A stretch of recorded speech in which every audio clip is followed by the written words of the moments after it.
Well, as we were just looking at before the break, we're looking live in Jacksonville this morning. That's downtown Jacksonville, the bridge there over the St. Johns River. A windy morning, rainy morning, thanks to Ian, which is now moving off the coast somewhere close to Cape Canaveral. So the center of the storm is still some 80 miles south of this point where we're looking right now.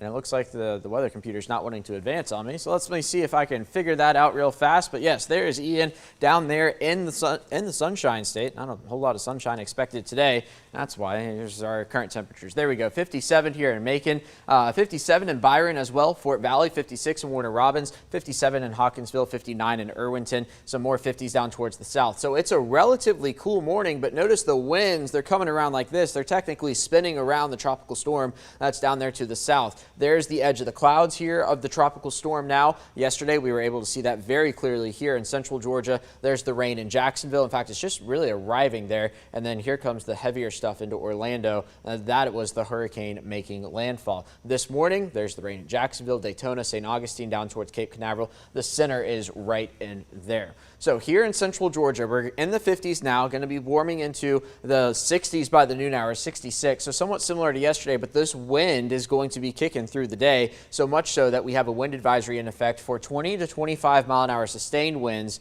gusts to about 35 miles per hour. So this part of the forecast is on track for us here in central Georgia in terms of a windy day today, even windier tomorrow. The reason why, Ian's cone continuing to shift to the east, landfall now somewhere near Charleston. Yesterday morning we were talking about Hilton Head, Savannah, so this eastward shift continues to happen, and because of that our rain chances continue to go down as well. So I've got a 30% chance of rain now on Friday and Saturday. Still windy today and tomorrow courtesy of Ian, but by the time we get to Saturday, Ian's impacts begin to let up here in central Georgia, then into the 70s next week here in the Peach State.